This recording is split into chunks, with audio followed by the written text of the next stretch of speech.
MDOT presents the Extra Mile Podcast.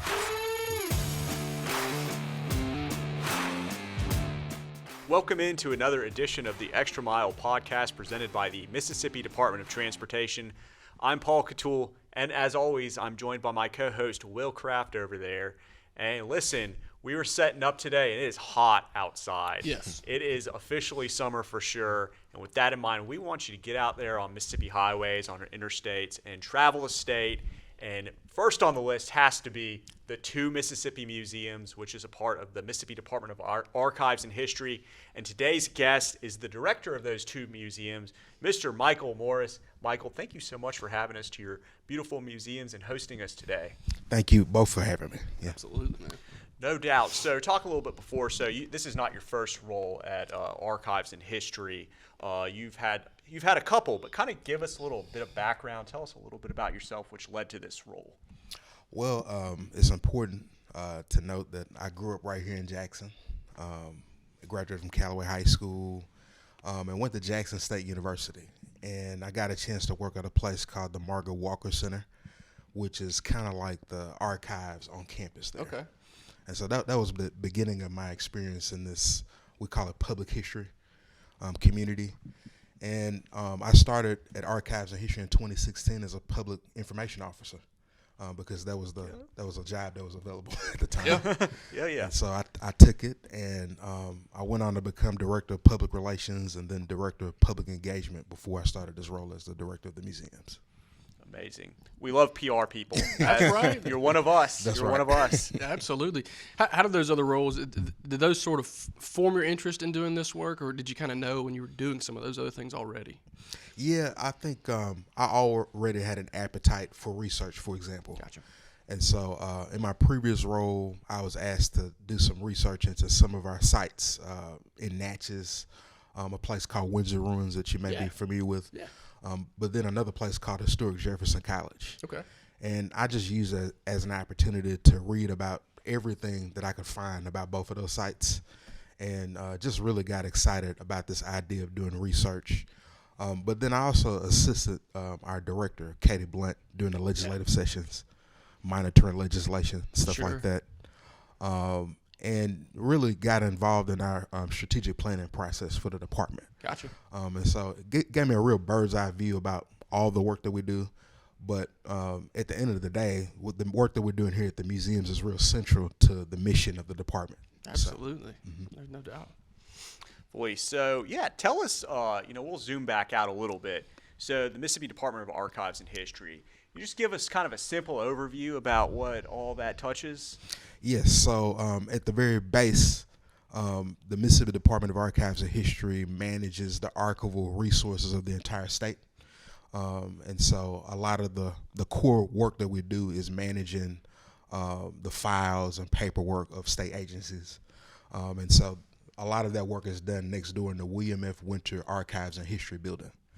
It was founded in 1902. It's the second oldest Department of Archives and History in the country.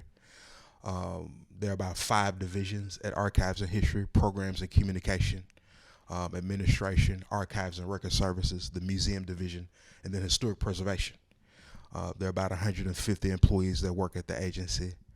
In the Museum Division specifically, we manage about 9 sites across the state that are open to the public, including the 2 Mississippi museums. But then we also have some curatorial duties at the Mississippi Governor's Mansion, at the Mississippi State Capitol. Oh, okay. Nice. We also manage the Eudora Welty House and Garden here in Jackson, the Old Capitol Museum. And then, like I said, up in North Mississippi is Winterville Mounds, one of the oldest Native American sites in the state. And then down near Jackson, I mentioned, and near Natchez, I mentioned Jefferson College and the Grand Village of the Natchez Indians. Windsor Ruins, and then we've got a project that we're working on now to create a new interpretive center at the Vicksburg National Military Park. We're working with the Friends of the Vicksburg National Military Park and the National Park Service to create that new site. So we're excited about that as well. Amazing. I'll say it once, say it again. For these state agencies, whenever we have people that work for them and they come in and speak to us, there's a lot of work. Yes. And it's a lot of things that you wouldn't think that, these agencies would be responsible That's for. right. So lots of stuff on y'all's plate for sure. Absolutely. doubt Absolutely. It's about exciting. Yeah, very much so. And just to, I guess, dive a little bit further into one of those things you mentioned, or I guess two of those things you mentioned, as where we are today at the two museums in Jackson, as Paul mentioned here. First off, I sort of came over here a little early, took the opportunity to sort of walk through. I would say to do the tour, Yeah. but to be honest with you, there's so much information and so much to the exhibits and the displays. I really need more time than the hour and a half I sort of dedicated to trying to absorb both of those. Right. But just tell us a little bit about these two museums and sort of what they mean. Yeah, absolutely. So these museums kind of started out as two projects. One, our Civil Rights Museum. There were veterans of the Mississippi Civil Rights Movement that really felt that what took place in the 1960s, 1970s here in Mississippi was so important that they started saving their artifacts and papers related to the movement. And then Mississippi has always had a state history museum. Sure. It was once situated in the basement of the state capitol. Right. But then it was moved to the old Capitol until in 2005 when Hurricane Katrina made its way through Jackson, tore the roof off of the building. And so we immediately removed all of the artifacts out in preparation of creating a new state history museum. Gotcha. Okay. Long story short, in about 2011, Judge Reuben Anderson, Governor William Winter, who was the governor of the state from 1980 to 1984, convinced the governor at the time, Governor Haley Barbour, to build both of these projects together. The Mississippi legislature allocated more than $90 million to this project. The Foundation for Mississippi History raised another $30 million for this project. Wow. Groundbreaking took place in 2013, and the museum's opened to the public on December the 9th, 2017, in commemoration of the state's bicentennial. Okay. And I'm happy to report to you that the last number I saw was about 707,000 visitors that we've had since 2017. And that's a really big deal for a state with less than 3 million people. That's right. Yeah. We're not exactly the tourist destination that we hope Sure. it to be one day. But I'm very gratified with the direction that these museums are taking, and the stories that we tell inside are really incredible. Absolutely. I'm certainly no historian, and for lack of the correct terminology, I'm certainly not a museum aficionado. But Paul and I made several comments several times about just how well done, again, from our ignorant, viewpoint here, but how well done everything looks, and it does wind through, and you sort of know where you're going, but the information. It's a lot to take in. It is. And it takes a lot of time to go through. We got caught off guard a couple of times. There's some jump scares in there. Yes. When you walk through certain exhibits, the sound will play or whatever. Not my favorite exhibit. I know it got me every time I walked past. Same. It got me. So be on the lookout for that. But really well done. High marks for what that's worth from us, for sure. Absolutely. I like to tell the story about, I started working here before the museum's open. So I remember when this was just a shell and we'd come over here with hard hats. And I talked to my sister about it, who lived in D.C. at the time. And I think what she had in mind was something ragtag that we were just putting together. And so when we finally opened and she came to town, she was blown away. She lives in D.C., which is like the museum capital of America. Sure, right. And so she was the one that told me these are Smithsonian caliber museums. And she's been one of our biggest advocates. She lives in Chicago now, but she's just an example. No matter what I was telling her leading up to us opening, Right. she had to come and see it for herself to understand what we had going on here. Hey, and look, don't take his word for it, folks. That's right. Come see it for yourself. Come That's check it right. out. Because I it really agree. is. Again, I'm no aficionado of museum design or architecture here, but it is really well done. It's really awesome. Really impressive out Appreciate that. Absolutely. I'll echo what Will said. Definitely world class. And not only do you have the physical museums, but you're also responsible for a good bit of programming that also takes place. Can That's you right. kind of talk about that, break that down for us? That's right. So each week on Wednesday at noon, we have a program called History is Lunch, where we invite somebody, usually a scholar, to come and talk about some aspect of Mississippi history. And so just this past week, we had somebody, well, let me talk about what's coming up next week. Is going to be a civil rights veteran that's just completed a book. His name is MacArthur Cotton. He's a civil rights veteran from Mississippi, and he's going to just talk about his experience working during the movement. And he's just an example of what we do every Wednesday at noon, and that's completely free and open to the public. And we provide coffee and cookies for folks, to entice them to come. Absolutely. Love that. But we also have like annual programs. So it all begins in January for me. The MLK Day is a really, really big day. Martin Luther King Jr. Day. Sure. Which is this year was on January the 21st. And every year since we opened, either it's usually been FedEx has sponsored admission to the museums to take away any barrier for anybody to be able to come and enjoy the exhibits here. Our first year, we had about 15,000 people come through on our opening weekend for MLK weekend.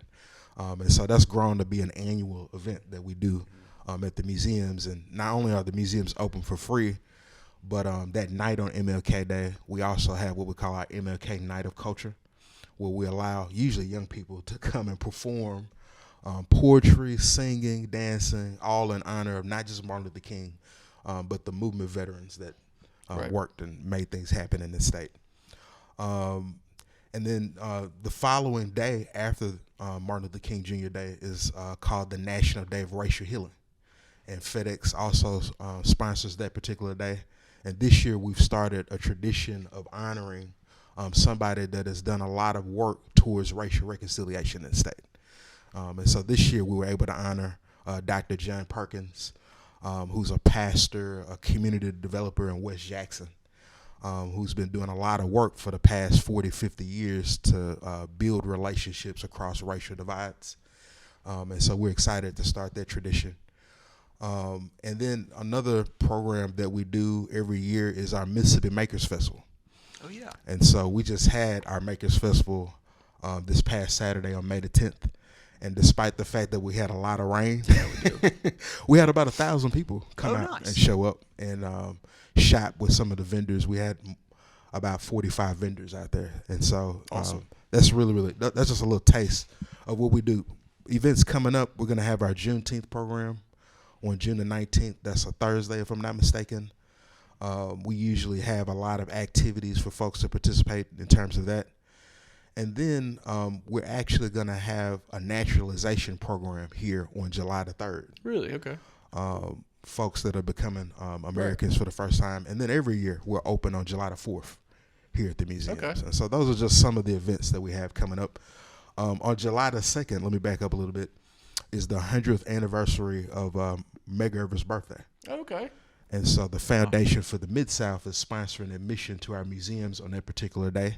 And we're really, really thankful to them for allowing people to come in. Absolutely. So full plate, I guess, the short story there. No lack of events coming up for you guys. That's right. That's right. We try to stay busy around here, and you guys saw all the students that we had. Right. Yeah, absolutely. Yeah. Several buses worth of kids running around out there. That's really a lot of the work that we do is working with our school children that come to the museums and really try to introduce them to the history of the state. It was Governor William Winter that referred to our museums as the state's largest classroom. And so we feel a responsibility to give every K through 12 student at least an opportunity to come to our museums and go through them with some of our educators. And in fact, William and Elise Winter helped us raise a lot of money to remove the barrier for any student in this state, K through 12, to be able to visit these museums for free, to be able to get a lunch, and we also offset the cost of bringing students to the museums. That's awesome. And so that's a real helpful device that we can use to help accomplish our mission in terms of bringing more K through 12 students to the museums. Yeah, and again, this might just me being a dumb guy, but I really neat to me. I thought, we came in, you did see all the students and stuff running around, but like there's sort of a cafeteria type area for them, a space. You can go over there, get a meal. There's like mini classrooms sort of spread out through the museum exhibits for you to sort of get into smaller groups and do breakdowns. I mean, it's really a good thing. It is, and it's all about giving our school kids an opportunity to get out of the classroom, take a field trip. For a lot of kids, I'm thinking about my mom who taught in Hazelhurst for years. And when I'd go down to Hazelhurst and talk to them, a lot of them had never been to Jackson Sure. before. And so for a lot of them, stepping foot into a nice $90 million building for the first time Sure. is an experience within itself. No doubt. And so whatever they learn once they leave here is like icing on the cake. Yeah. But that's just something special that we're able to do here at love these it. museums. Yeah. Very impressive. Definitely. It was really cool to kind of just be around the kids when they were checking everything out. They were asking questions, super engaged. So just an awesome experience for them. Absolutely. So besides the two Mississippi museums, you have a couple of other properties or other museums, I guess, kind of upcoming. So I don't want to butcher this. So the Vicksburg Partnership Interpretive Center Yes. is something that is being developed right now. Can you tell us more about that museum? So I hope both of you have been to the Vicksburg National Military Park. Absolutely. Definitely. They get more than 400,000 visitors a year there. And it's one of the most biggest attractions in the state. And right now, the focus, the interpretation there is really on the siege of Vicksburg. And what we've been doing with our partners is trying to create a museum that talks about the experience of folks during the Civil War from the end of slavery all the way through Reconstruction. And so a real focus really on the Vicksburg campaign, which, as you both know, starts in Port Gibson. But actually it starts in Bruinsburg when Grant comes across the Mississippi River, goes all the way into Jackson, and then goes over to Vicksburg. And we want to tell the entire story of the Vicksburg campaign. And we want to tell the story of the Union soldiers, the United States colored troops, but also the Mississippians that served during the Civil War as well. We're really excited about that project.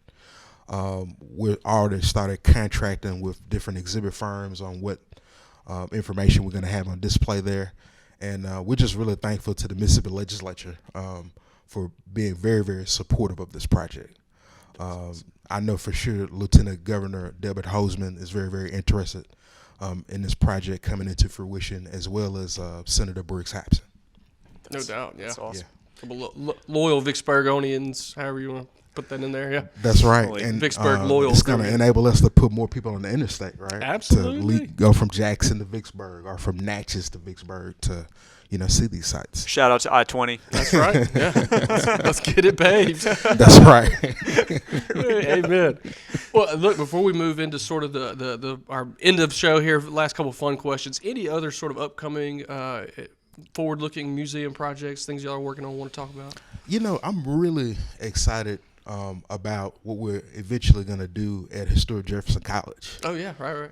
We want to create a new interpretive center there, but we've already started what we call a historic preservation trade school there, Okay. where we're actually bringing students down, K through 12 students, but also college students, to come down and learn some of the skills and trades in the historic preservation profession. Cool.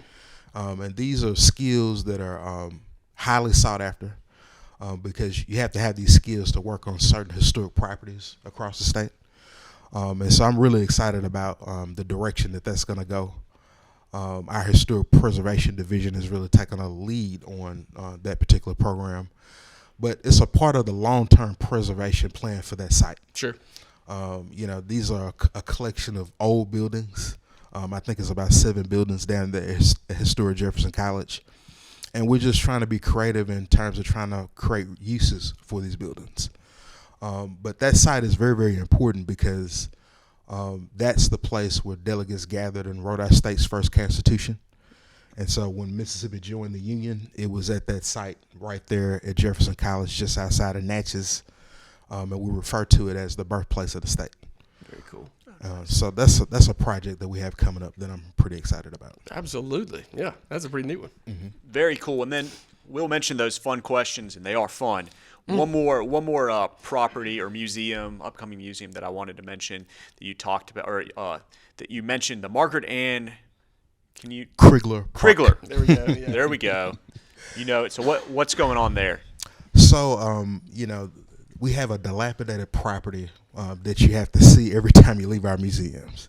Sure. And we've long had a vision for creating some kind of park there, something beautiful for our students and for visitors around the world to be able to see when they leave our museums.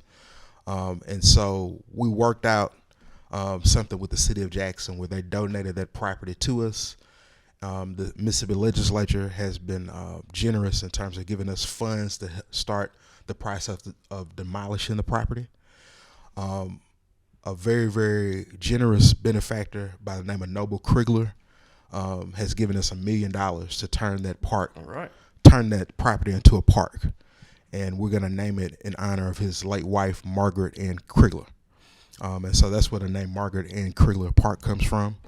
But in addition to thanking Noble Krigler and the Mississippi legislature, I also want to thank the Community Foundation for Mississippi, who made a recent $1 million contribution to the creation of that park. And that park is going to connect with our Mississippi Museum Trail. That's really taken off lately. I believe that I heard the commissioner mention that trail is going to eventually take you to Jackson State University. Yeah.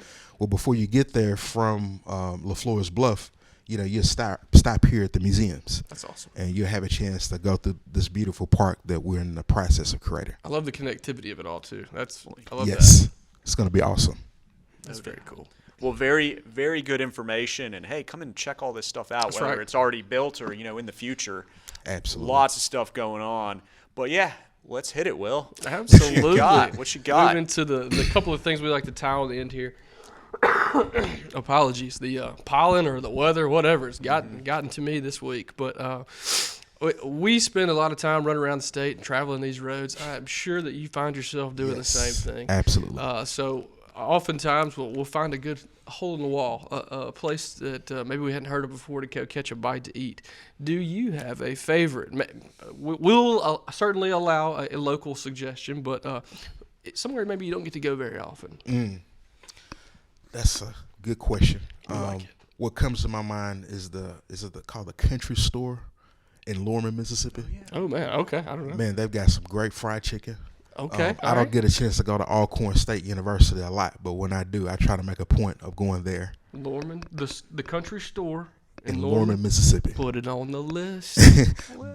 I've been told it's the best fried chicken in the state. So okay. I'll let you guys be the We are. We're going to try that. Two Sisters here in Jackson used to be. Yes. That's where I was going to get my fried chicken any day of the week. And, unfortunately, no longer an option. But Farmers Market, I will say now. The Farmers Market's pretty good. It's pretty good. Go down it's and check convenient it out. for me, too. It is also, yeah, it's probably dangerous with being that close. It's blue plate meat and threes. And that's what I got to watch out for myself. Another place that comes to mind is, whenever I go to Natchez, the camp under the hill. I don't know if you ever been there. Yes, just the last time I was there, discovered it. Yeah, absolutely. And then when I'm in Vicksburg, I love Walnut Hills. That's a great can't restaurant. beat that one either. And is that the one with the Lazy Susan style? That's right. Yeah. Oh yeah. That's right. Yeah, and just buffet style at the table. And something they do to their greens. It's all good. They wouldn't tell me the recipe, but they do something special to those greens, man. I have to remember that next time I go to see if we can get it out of them. Absolutely. Hey, we're putting those places on the list for sure. I've had that fried chicken at the Country Store. It is, it's pretty. I'll mention one more thing. Yeah, please. There's a Chevron gas station. Oh, this is the real info here now. Mississippi.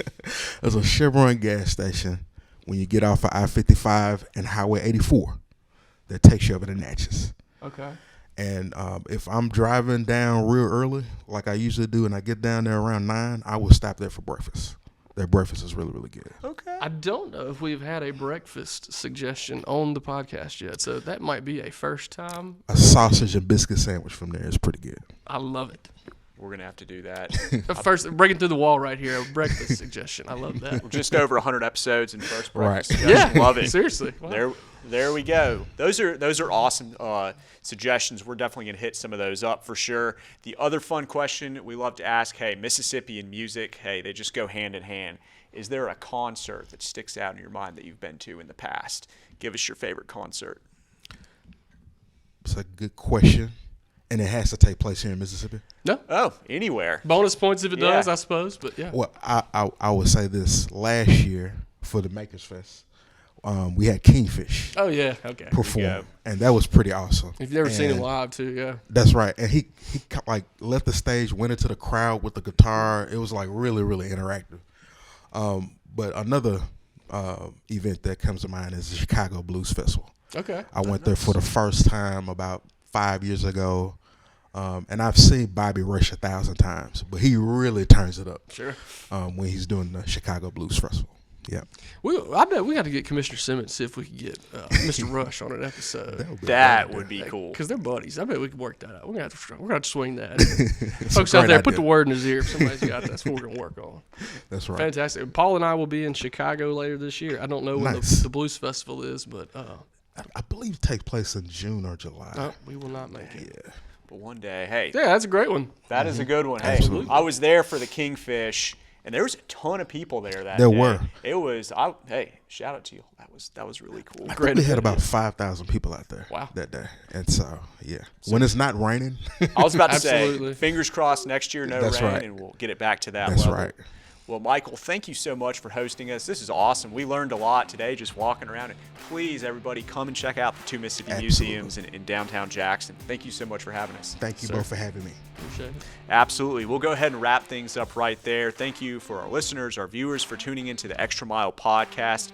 You can watch and listen to episodes by visiting gomdot.com/the extra mile. Follow us on social media at Mississippi DOT is the handle. And remember to drive smart out there on Mississippi highways.